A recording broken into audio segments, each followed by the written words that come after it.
Life can be full of entanglements. Nagkabuhol-buhol, nagkalubog-lubog na mga buhay at mga tao. Because life can be full of traps. Life can be full of snares. At yan po ang pag-aaralan natin ngayon, ilan sa mga bitag, mga patibong, mga kadayaan ng sanlibutan na nagiging dahilan para maraming tao ang mabulid, mapahamak at mawalan ng kalayaan. Ang ating pag-aaral, pinamagitan natin, dangerous snares. Mga mapanganib na mga bitag. Aming Diyos, nagpapasalamat kami sapagkat kayo ay Diyos na umuunawa, nakaunawa, and you communicate with us. You communicate to us through your Spirit. You communicate with us through your many ways, and one of that, O Lord, is your written word, the Bible. We thank you that we have the Bible in our hands, and we can be edified, we can be taught, corrected, strengthened, fed through your word. We ask you, Father, to lead us right now. Sa pag-aaral po namin ng iyong salita ay wala na kaming kaya para ito ay maunawaan, mailapat sa pang-araw-araw na buhay, liban na lang kayo mismo ang magpakilala. Liban na lang kayo mismo ang magbigay sa amin ng kakayahan na ito. So Lord, we open our hearts to you. We ask you, Father, Lord of the universe, creator of heaven and earth, open our hearts to your word. Fill us with your life-giving words and give us wisdom. Lead us unto greater godliness and lead us unto wisdom, so we may live lives worthy of your calling, and so that we may enjoy all the blessings you have prepared for us in this life. Be the speaker, O Father. We don't want to hear any human voice. We like to hear you, O God, our Creator, our Sustainer. Use your servant only as your mouthpiece, as your footstool. Tungtungan nawa ng iyong paang yung lingkod at maitaas namin kayo at lahat kami mapagpala nyo. We reject, rebuke, and drive away any presence of evil men and evil spirits. We frustrate in the name of our Lord all the work and malicious plans of the evil one. We seek your protection and wisdom, and we believe that you'll answer this prayer, Father. We ask you in the name of Jesus our Lord. Amen. Dangerous snares. At yan ay dapat na siyasatin natin ating buhay ngayon, mga kapatid. Kung, number one, nandun na ba tayo dito sa snare o sa patibong o bitag na ito? Papunta pa lang ba tayo? O kaya ay kaalis-alis lang ba natin at nagbabalak na naman yata tayong mahulog dito? We'll discuss several dangerous snares, and one of that is a foolish mouth. What is a snare? A deception, a trap. Yung sumuot ka ng sumuot, hindi mo alam, hindi ka na pala makakalabas doon. Makikita nyo po sa Manila Bay, maging sa Laguna de Bai, this is a lake of Bai, which you can see from an airplane. May mga arrangement yung mga kulungan dyan, mga kawayan, na yung mga isda, papasok sa malaking opening, tas paliit yun ang paliit, tas pag nakarating sila sa dulo, hindi na sila makakaalis kasi po ang isda ay hindi nakakaatras. Kaya yung mga trap ng isda, malalaking bunganga, paliit ng paliit, tuloy lang sila ng tuloy. Trap na pala yung pinapasok nila. Familiar po tayo sa mga trap sa bahay, yung mga panghuli ng daga. Papasok sila doon, ang laman ng isip nila ay makuha nila yung konting keso o konting karne na nandun sa loob, pero yun pala sila ang magiging bayad, sasara yun pagpasok nila. Maraming iba't ibang uri ng mga ganitong patibong, ganitong uri ng mga snares. May panghuli ng ibon, may panghuli ng mga leon, mga tigre sa Africa, ginagamit din nila yan, may panghuli ng ahas. Isa lang ang device, laging may attraction doon sa loob. Sa ilang bansa po sa Pacific, na may maraming mga unggoy at gusto nilang manghuli ng mga unggoy na ito, ang isang paraan ng paghuli dyan ay yung malalaking nyog. Binubutas nila yung bahagi ng nyog na pwedeng butasin at nilalagyan nila ng kaprasong bato sa loob. Yung kasya lang pumasok yung bato, eksakto sa butas. Tapos yung nyog na yan nakatali o nakakabit sa isang hindi mo pwedeng makuha at madala ang buong nyog. Yung mga unggoy, because they're curious, sisilipin nila yung nyog. Makikita nila yung magandang bato sa loob. Halimbawa, batong puti o batang makintab. Gagawin nila, ipapasok nila ang kanilang kamay at kasyang-kasya lang dapat sa kamay ng mga unggoy na yun yung butas. Kukunin ngayon nila ang bato, pero pag may hawak ng bato ang kanilang kamay, hindi na kayang ilabas. At dahil hindi papayag ang unggoy na hindi niya madala ang bato, hindi niya yan papayagan, kukunin niya ng kukunin hanggang mahuhuli na siya, hindi niya yun bibitawan. Maraming mga tao ganon. Bagamat hindi naman mukhang unggoy, Although sabi ng iba, contestable yan. Pero pag may nahawa ka na at nagustuhan, kahit mapahamak na, hindi bibitawan. And that is a trap. So what are the traps? One of that is a foolish mouth. Nasasarapang magsalita, yun yung bato na ayaw bitawan, nag-e-enjoy na mangontra, daldal ng daldal, chismis ng chismis, criticize dito, criticize doon, napapapasok sa gulo, napapahamak. Proverbs 18:7, a fool's mouth is his undoing, and his lips are a snare to his soul. Nahuhuli, nabibitag, napapahamak ang kaluluwa dahil sa katabilan, dahil sa bibig. Meron po tayong mga kilala, although hindi ko nasasabihin siyempre ang pangalan. Basta merong nagkagulo, umasa kayo, kasali siya. Katakataka pag hindi siya kasali. May nag-away dyan, pag hinalungkat nyo yon, kasali siya. Meron dong nagkagulo, kasali siya. Kasi ang katabilan niya, lagi siyang dinadala sa gulo. Hindi lang siyempre siya ang napapahamak, pati ang kanyang mga anak, asawa, mga mahal sa buhay, na masasangkot pag napasuot siya sa gulo. Kaya mayroong mga nadedemanda ng libel, may nadedemanda ng mga kung ano-ano dahil sa bibig.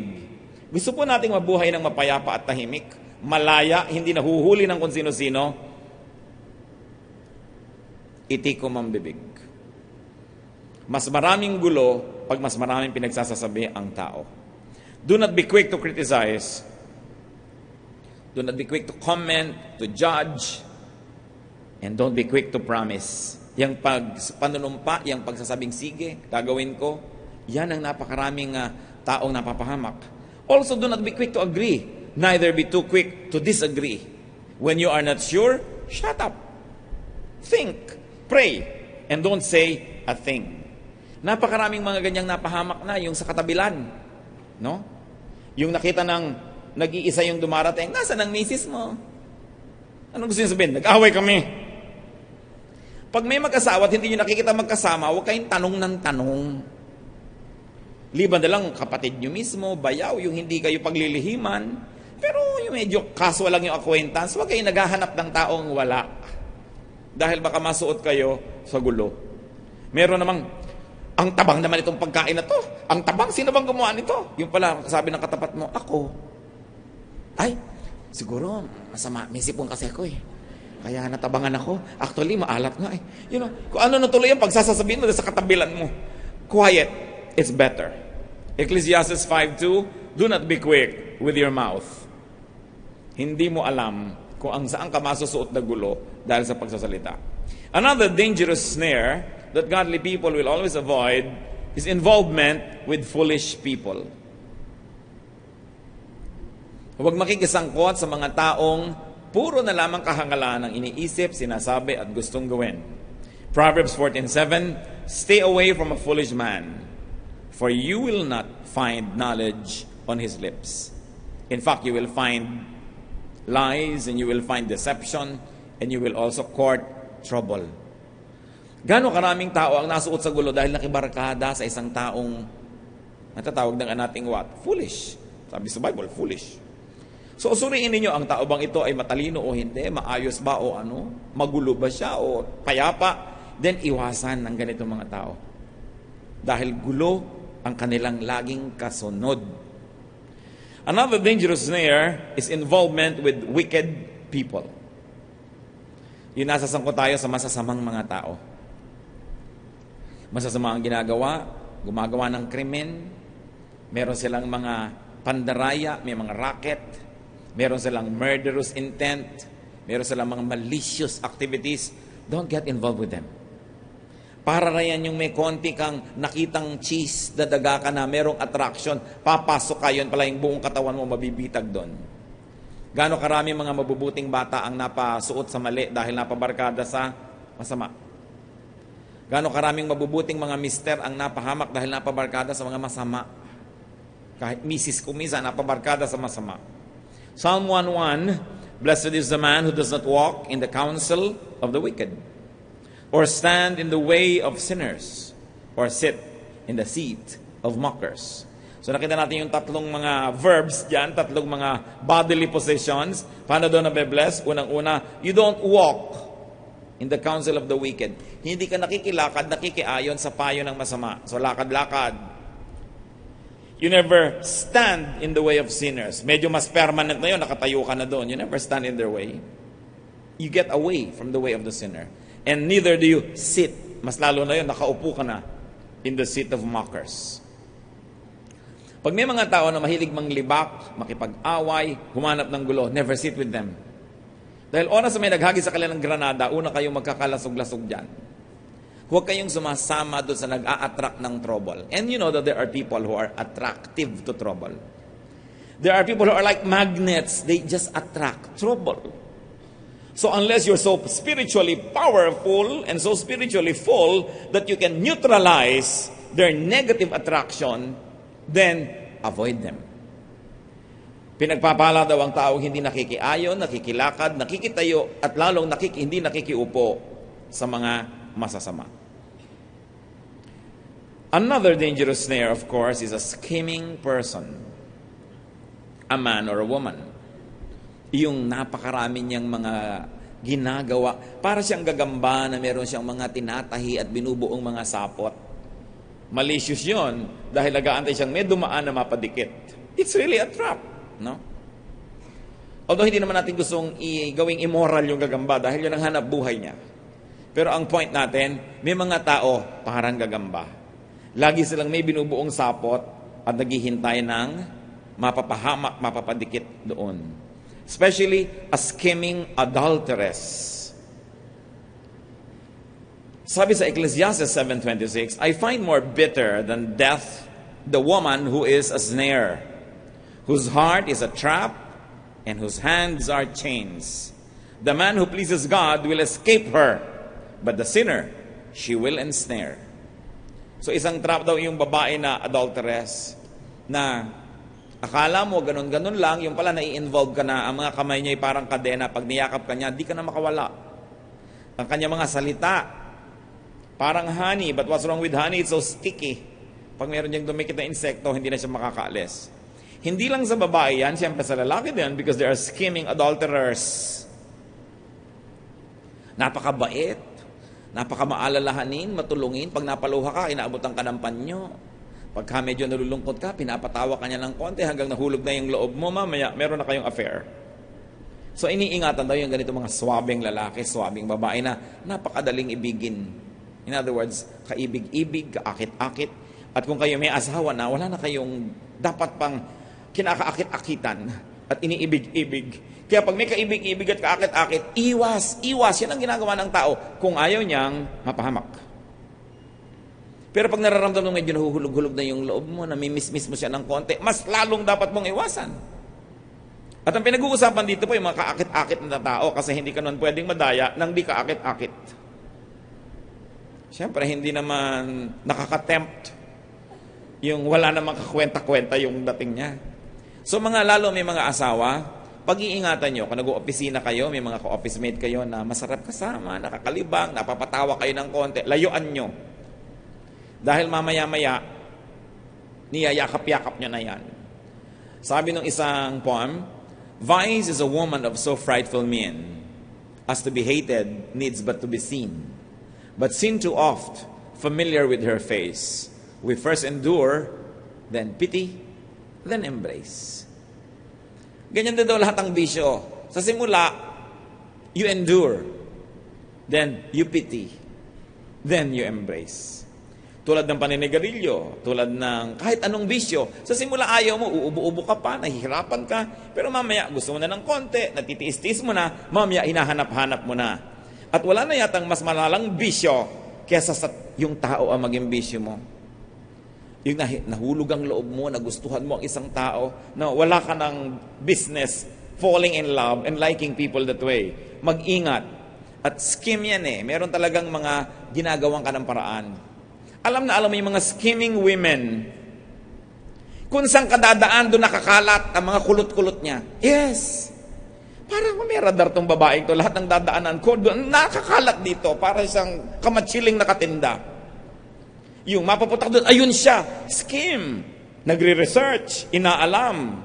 Aalamin ang mga gusto mong ulam, ang gusto mong ganito, ipapadala sa iyo hanggang mamaya, mahulog na ang iyong loob.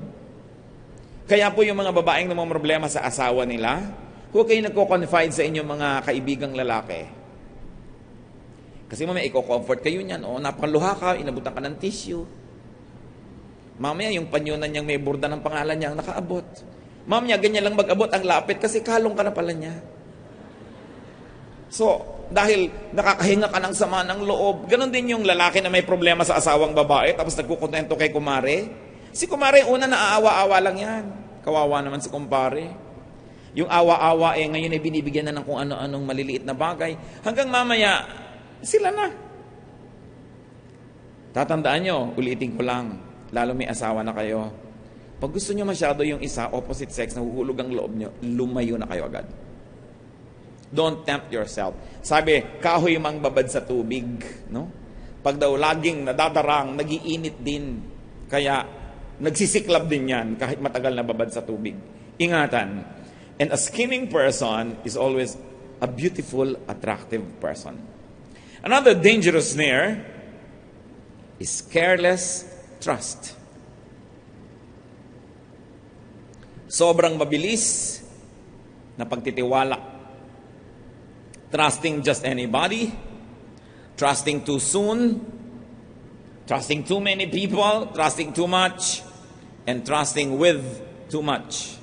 Si David, anong sabi po niya sa Psalm 41 verse 9? Even my close friend, whom I trusted, he who shared my bread, has lifted up his heel against me. Remember, brothers and sisters, only those that you trust can betray you. Because those that you do not trust have no chance. Lahat ng nadaya yung nagtiwala. Kasi hindi ka pwedeng dayain ang di mo muna pinagtiwalaan. Kaya lahat ng pinagtitiwalaan nyo, dyan lang pwedeng manggaling ang mandaraya sa inyo. Hindi ko naman sinabi maging cynical na tayo at huwag na magtiwala. But remember, ang pinagtitiwalaan nyo, yan dapat din ang number one yung suspect na magbe-betray sa inyo. Because you can never be betrayed by people you never trust. So sabihin mo, pinagtiwalaan ko pa naman siya. Natural! Paano kanya madadaya kung di ka nagtiwala? Today's friend may be tomorrow's enemy. Kaya mga sobrang nakikiklose sa mga best friend ko, mamaya nagkaaway. Magtira kayo sa sarili ninyo. Ibigay nyo lang ang lubos sa inyong asawa, sa inyong anak, sa inyong magulang, maaaring sa inyong kapatid. And yet, even that is not always a sure thing. Ha? Yung naghihingalo yung magulang nyo, na-late lang kayo ng 3 minutes, sa papirma na pala niya. So, huwag kayong tiwala ng tiwala. Inire-reserva rin yan. Kung ikaw ay laging mapagtiwala, ikaw lagi ang Crispin, Basilio. Yan, kinukwintas-kwintas mo yung buhok mo na ganyan dahil no 1, 2, 3 ka. Huwag agad-agad naniniwala. Nakakapagtaka naman mga kapatid, laging yung mga nawa 1, 2, 3, next month sila uli. Next year sila na naman, para hindi sila marunong madala. Nasa personality nila na para silang magnet, naghahanap sila ng mandaraya sa kanila because they advertise that with their words, with their action, with what they do. People immediately see, madaling dayain ito. So, mag-ingat. Yung mga sobrang mga maaawain na walang research. Bago kayo maawa sa tao, bago nyo tulungan, mag-research kayo. Huwag kayo agad-agad nang nadadala ng mga iyak-iyak at mga kung ano-anong drama sa buhay. Kasi yan ang mga props ng mapandaya. Sabi nga nila, huwag kayo masyadong maluloyon. Kailangan wise. No, be wise as serpents, be innocent as doves. That's important. Don't trust carelessly. And I always say this, and I like to repeat this, especially for the sake of those who have not heard it. One of the most dangerous snares in life is guarantorship. Never be a guarantor. Gaano karami ng guarantor ang napahamak dahil tumakbo yung may utang, ikaw ang hinabol kasi ikaw ang guarantor.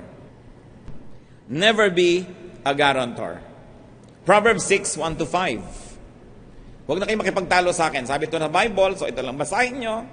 Ha? Wala na magtatanong pa, paano po yung kawawa naman yung kumari ko. Bahala kayo sa buhay nyo. Basta Proverbs 6, 1-5. Itong sabi, my son, if you have put up security for your neighbor, if you have struck hands in pledge for another, At yan, ibig sabihin niyan, nag-guarantee kayo, yung to strike hand in pledge, ibig sabihin, uutang siya, sinabi niyo, pag hindi siya nakapagbayad, ako magbabayad. Nag-guarantor kayo. If you have struck hands in pledge for another, if you have been trapped by what you said, ensnared by the words of your mouth, then do this, my son, to free yourself. Since you have fallen into your neighbor's hands, go and humble yourself. Press your plea with your neighbor. Allow no sleep to your eyes, no slumber to your eyelids. Free yourself like a gazelle from the hand of the hunter, like a bird from the snare of the fowler. Sabi, kung narinig mo ito at tapos na, nakapag-guarantee ka na, huwag ka magpahinga. Puntahan mo yung binigyan mo ng guarantee, bawiin mo ang guarantee mo. Sabi ko, huwag mo hayaang makatulog ka, magpahinga ka dahil habang nadarang oras, hindi mo alam, ikaw na pala ang mapapahamak. At kung yung mga gazelle, yung para mga usa, pag nahuli ng fowler, pag hinuhuli ng leon, talagang ginagawa ang lahat para makapiglas. Yan ang gawin mo kung sakaling ikaw ay nag-guarantee. Sabi niya, paano ka makakatulog ng mahimbing na garantor ka ay hindi mo alam kung biglang hindi makakabayad yung umutang o sadyaing hindi magbayad, ikaw ang magbabayad. At napakarami, nasasabihin ng iba, pastor, masisira po ang pagkakaibigan namin pag hindi ako nag-guarantee. Masisira din naman yan pag tumakbo na siya at nagbabayad ka na eh. So sirain mo na agad. Ngayon, kung sisirain niya ang pakikipagkaibigan siya dahil ayaw mo lang mag-guarantee, that person is not worth your friendship. Ang sinasabi ko sa inyo, pag hindi kayo nag-guarantee at nagkasira kayo, magkakasira din kayo later. Kayo pa yung nagbayad. Magkasira na kayo na wala kayong binayaran. Isa na lang ang nawala kaibigan, hindi na yung pera nyo. At kung ayaw nyo pa rin, basta, ayan, Proverbs 6:1-5, diyan kayo makipagtalo. Gusto nyo ng sakit ng ulo, mag-guarantee kayo. Another dangerous snare is giving pearls to swine, giving to dogs what is holy. Isang talinghaga. Sa Matthew 7:6, ang Panginoong Jesus, sabi niya, do not give dogs what is sacred. Do not throw your pearls to pigs.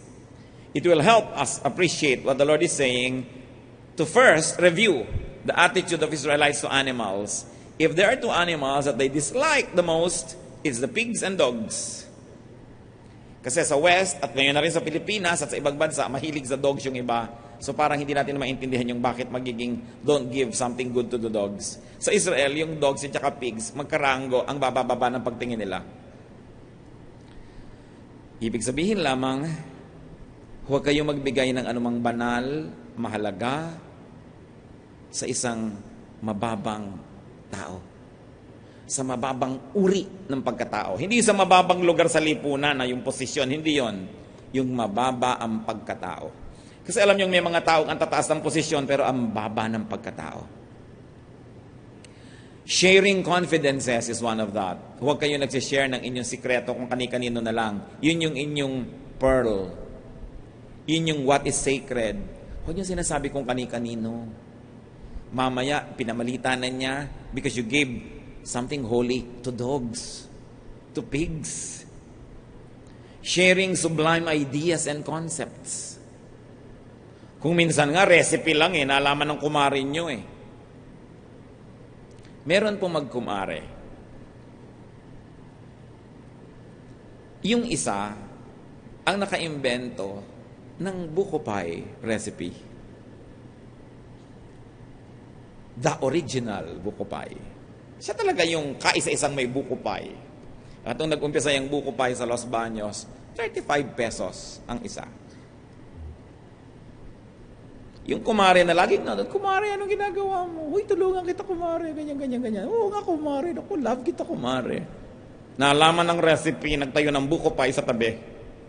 Ngayon, magkaaway na mortal ang labi-dabi magkumare. Kasi naibigay niya yung recipe. Ngayon, kung willing kayo na magtayo din siya ng kompetisyon, ibigay niyo yung recipe. Pero kung hindi, manahimik kayo. Diba? Do not give something precious when it means so much to you, and it will make a difference kung biglang kinopya niya yan o kinan niya. It's also sharing deep and high and intelligent theology. Sometimes, even among theologians, when you have a very deep or a high theological idea, pag sinabi mo sa iba at hindi nila naintindihan, sasabihin agad, demonic ka, evil, masama ka agad. So don't give to people who might become swines or dogs anything that is precious. Ang mga religious leaders po, mga kapatid, yung mga medyo visible, medyo kilala ng mga kahit na Christian leaders, ang pinakamasasakit na salita na natatanggap niyan at nadidinig, hindi galing kay Satanas, hindi galing sa unbelievers, galing sa kapwa Christian leaders. Sa mga Kristiyano, ang pinakamasasakit kung minsan maririnig mo, galing sa kapwa mananampalataya. Lalo sa mga relihiyoso. Kuminsan kasi yung pagiging relihiyoso, sobrang nagiging limitado ang pananaw ng isang tao. Pag naging sobra siyang congregational ang utak niya, naging sobrang loyal siya sa kanyang sekta, lahat na nang nasa labas noon, masama, mali, demonyo, evil, agad. Mabuti pa nung hindi siya nagiging relihiyoso, mas mapagmahal sa tao. Pero nung naging relihiyoso, ang minamahal niya yung kasama niya sa sekta niya na konti at lahat na evil. Isa yan sa mga traps. No? Religious people can be horribly biased and opinionated. Religious people can be horribly self-righteous and judgmental. Brothers and sisters, religious leaders and religious people can be horribly ruthless to thinkers. Anong ginawa kay Martin Luther? Di ba sinunog? Anong ginawa kay John Huss? Anong ginawa doon sa mga kinikilala natin na mga mahuhusay at mga leader sa pag-iisip sa ating pananalig? Lahat yan sinakripisyo. Pinatay ng mga ibang religious leaders. Huwag na tayong lumayo. Ang Panginoong Jesus, sino ba ang nagpapako dyan? Di ba ang templo? The religious people, the religious establishment. Hanggang ngayon, ang pinakamasasakit na madidinig ng isang leader galing sa ibang mananampalataya rin. Lalo at mga nagseselos, lalo at mga naninibugho, lalo at mga naiinggit. O kaya, talagang sincere sila na naniniwalang sila yung tama at mali yung kabila. Pero ganun nga eh. Sabi nga ni Paul, our knowledge is imperfect, our prophecy is imperfect. So how can a true believer of God be so ungodly in dealing with other people of God? But the worst wars are religious in nature. Nakita yung mga paglalabanan ng mga Protestante at Katoliko sa Ireland. Ang paglalabanan ng mga Kristiyano at Muslim nung mga crusades nung unang panahon.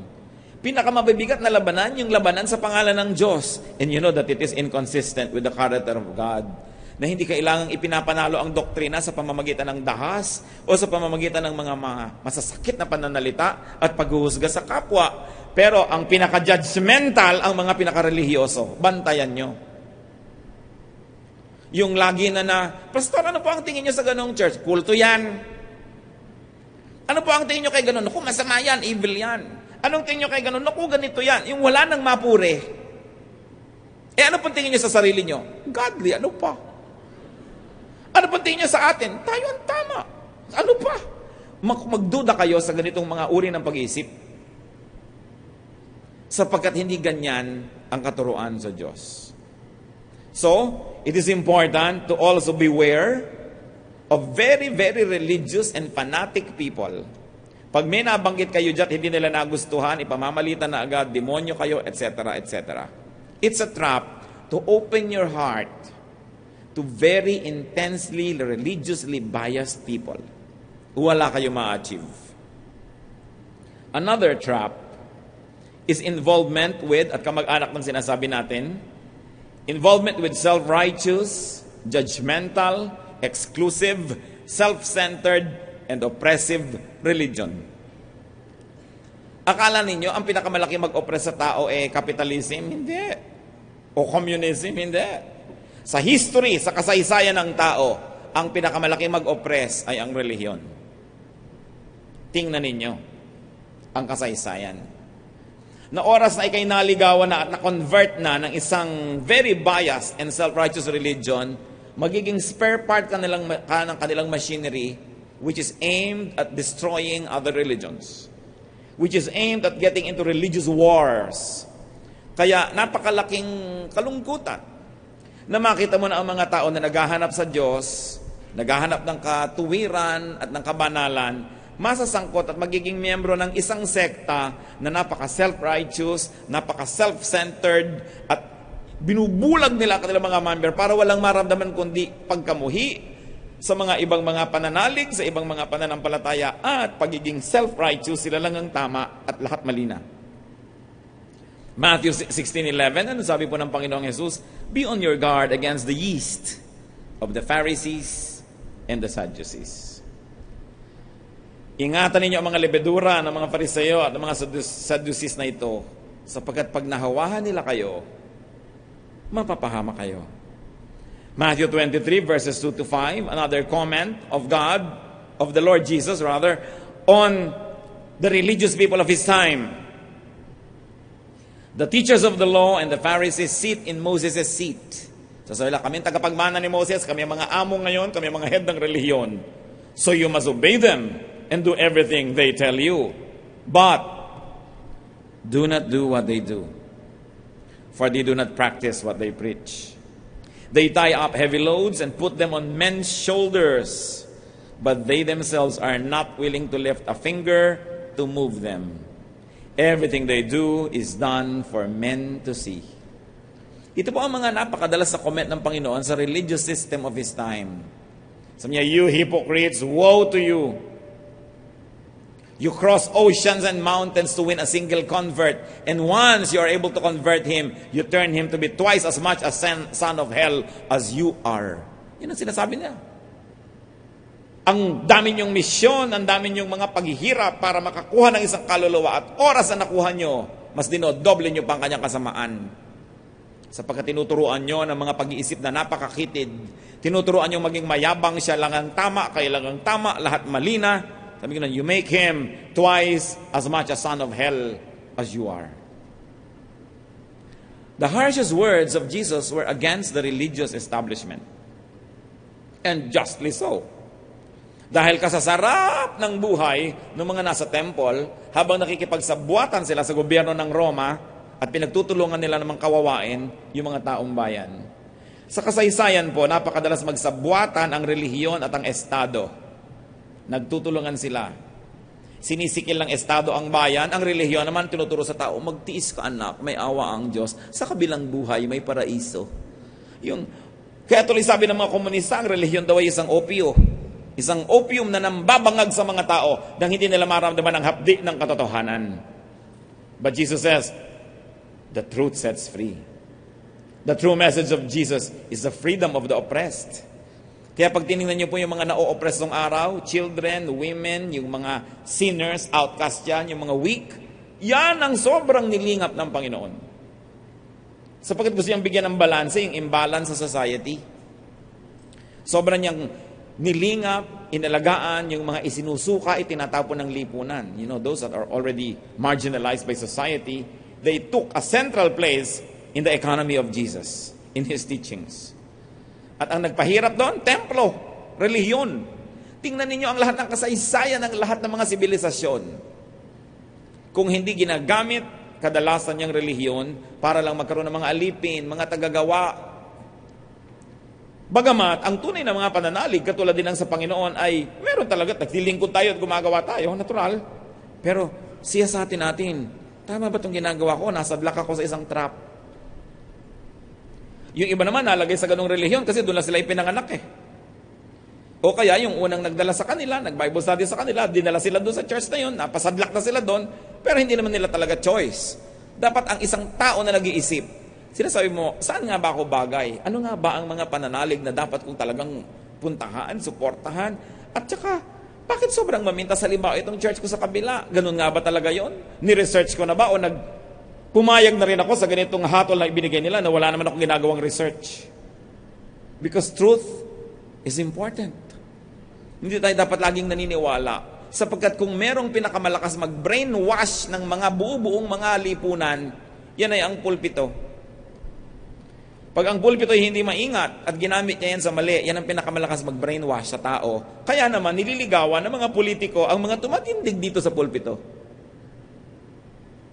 Sapagkat yan ay pwede magbigay ng mga boto, pwede magbukas ng mga pinto ng langit para sa mga naghahangad nito.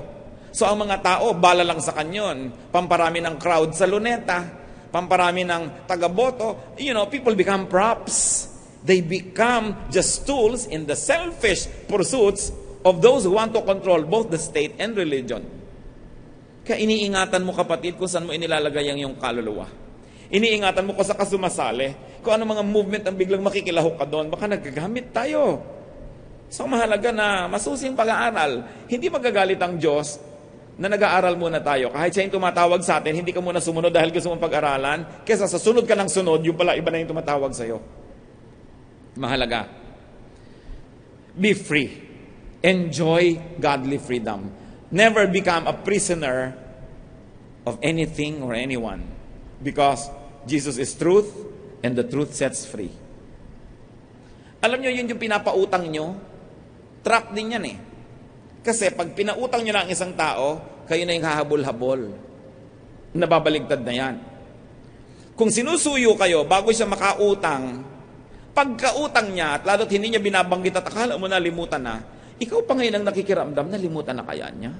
So parinig ka ng parinig ng konti para niya maalala. At kung hindi naman siya nagpapakita ng senyales na naalala nga niya, ikaw ngayon yung hindi makatulog, samantala siya naghihilik. Kaya yung mga pinapautang niyo, nagiging amon niyo rin yan kung di niyo alam. Kaya iniingatan mo rin yun.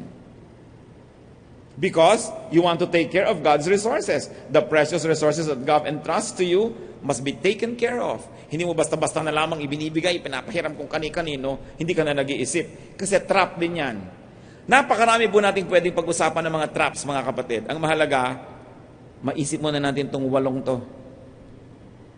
Avoid life's dangerous snares. A foolish mouth, involvement with foolish people, involvement with wicked people, a scheming man or woman, careless trust, guarantorship, giving pearls to swine, giving to dogs what is holy, and involvement with self-righteous religions. Ang tunay na naghahanap ng katotohanan, nagtuturo man, sinasabi, ito po ang ating pangunawa ngayon. Kung may sinasabi yung iba dyan, pakinggan natin kung gano'n ang sinabi nila, pero hindi nila agad sasabing demonic, cult. That's judgmentalism. At ang sabi sa Bible, judge not, that you be not judged.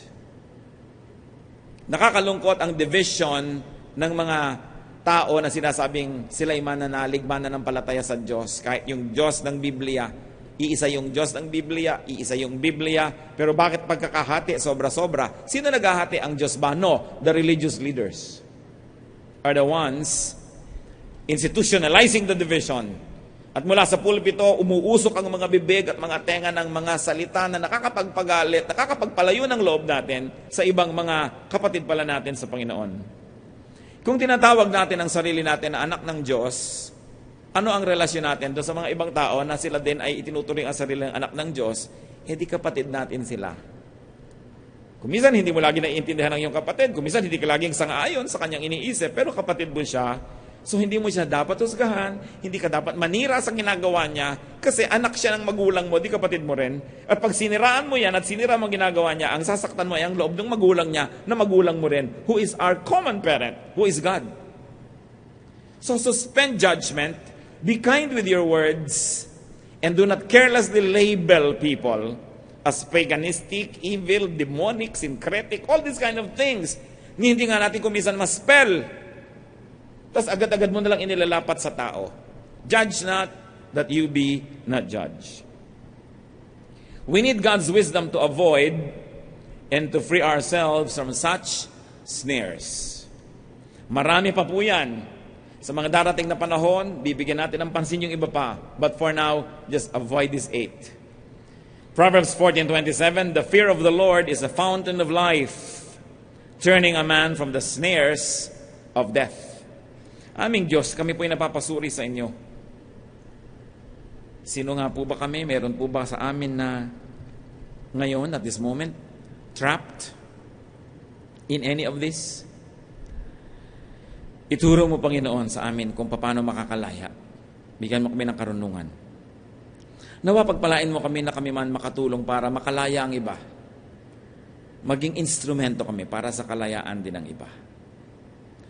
Para sa mga kapatid na maaring papunta na dito sa mga traps na ito, we pray, O God, that your wisdom will be ours. And that we may be able to apply these words in daily life and avoid being entrapped. At doon naman sa mga nakalaya na Panginoon, salamat po. Nawa, huwag nang maulit. Ituro mo sa amin, huwag pa ulit-ulit magkamali. Huwag ulit-ulitin ang mga maling hakbang. Teach us, O Lord, so that we will not permit the same snakes to bite us twice. Teach us to be wise, kind, good, innocent as doves, but be wise as serpents. Mulit-muli nananalangin kami para sa mga kapatid na ngayon ay maaring kulong na kulong sa ganito mga bagay. Set us free, O God. Say the words and we will be free. Touch us with your mighty spirit. Habang lahat po'y nakayuko, nais ko ipanalangin ang ilan sa atin na sa pagbubulay-bulay ninyo ay naging malinaw na kayo'y nakulong, kayo'y na-entrap ng anumang bagay, maring sa mga pinag-usapan natin ngayon o ibang bagay na na-identify nyo habang tayo nananalangin that you are being entrapped. Nakukulong kayo, nasusukol. Wala kayong magawa. Mukhang walang magawa. Ano man yun na parang sumusukol sa inyo at nagkukulong, tumindig kayo at hihingi tayo sa Diyos ng kalayaan. Huhingi tayo ng karunungan. Whoever would say, Lord, yes, I feel entrapped, but I like to be free. Praise God. Who else would like to say that to God? Lord, parang pakiramdam ko, nakukulong ako. Gusto kong makalaya. Kung ano man yun, kinukulong ako marahil ng aking damdamin, ng aking emosyon. Kinukulong ako ng kalagayan ko sa buhay, ng aking mga kagipitan. Parang nakatali ang kamay ko na hindi ko magawa ang gusto kong gawin. Lalo't lalo yung hindi ko magawa yung tama, may pumipigil sa akin. We're going to pray because God is here. The presence of the Lord Almighty is in our midst. And He walks in our midst and He likes to set you free. Who else would say, Lord, I want to be free? Just stand. We're going to pray. Walang nakakahiya na umamin sa Diyos at tayo nabihag ng iba sapagkat siya ang nagpapalaya. Sabi niya, I have come that people may be free. The devil only comes to steal, to kill, and destroy. But Jesus says, I have come that they may have life and have it to the full. Kung may nais pang tumayo, you're welcome. Stand. Acknowledge your need for God. Sa ilang saglit ng katahimikan, ang mga nagtumayo, lumapit kayo sa Panginoon sa panalangin. Kung alam nyo na meron kayong kamalian, kasalanan na nagawa, kaya nalagay kayo sa kalagayan na yan, ihingi ng tawad. I cannot do that for you. You have to do it yourself. Ask God to forgive. Ask God to cleanse. And ask God to extend to you His mercy. At matapos yan, we're going to pray together. Spend some time in silent prayer.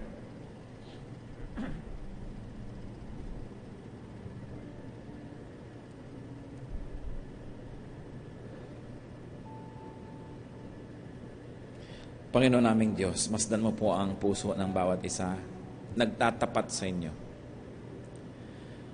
Maaaring meron kaming kagagawan kung ba't kami nalagay sa mahirap na kalagayan.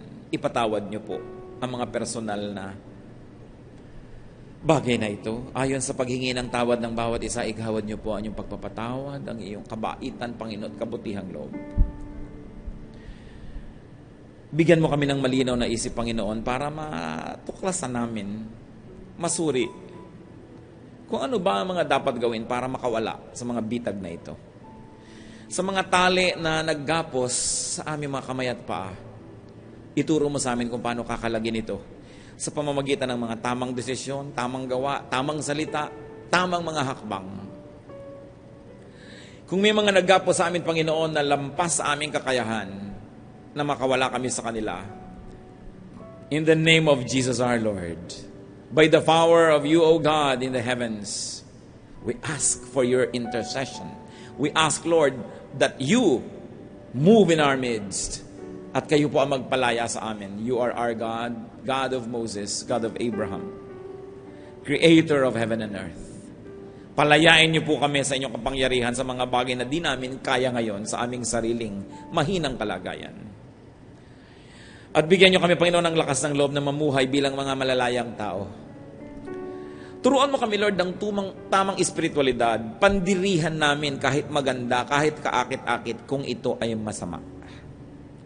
Mawalan kami ng gana at interes sa mga bagay na wala kayong gana at interes. Kahit sa ordinaryong pananaw ng tao ay kaibig-ibig at talagang kanais-nais. Nawa, Panginoon, mapasunod sa iyong kalooban ng kalooban namin at maganap sa buhay namin ang kalooban nyo. Turuan nyo kami, Lord, na yung ayaw nyo maging ayaw namin kahit ngayon gustong-gusto namin yon.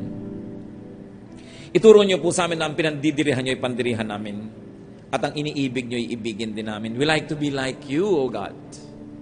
You created us in your image.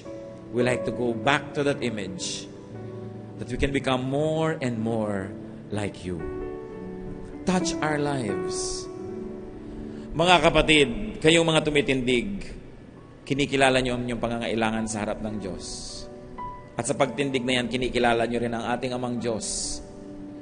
Ang Ama natin na lumikha sa atin, siya lang ang ating pag-asa. Tanggapin nyo ang hinihingi nyong kalayaan mula sa Kanya. Lawakan ninyo ang inyong puso, ang inyong pangunawa at ang inyong pananalig. At ng buong-buo nyong matanggap ang inilaan noon paman ng Diyos na kalayaan para sa ating lahat. Kumilos ka nawa, O Diyos, sa puso ng bawat isa. Pagliwanagin mo ang aming isip. Palakasin ang aming mga kahinaan at ituwid ang aming mga kalikuan. Parunungin mo kami sa aming mga kamangmangan. Palayain mo kami sa mga bilangguan na kusa naming pinasok. Pakawalan mo kami sa mga kadenang katulong kami nagtali sa amin, Panginoon. At nawa malaya, masarap na buhay ang aming matamasa dahil kayo'y Diyos na maibigin. Lord, as you set these people free, as you set us free from these various snares, may you see us doing your will. May you see us living according to your wisdom. And may we bear fruits that will give glory to your name. Be free, people of God, in the name of Jesus our Lord. Amen.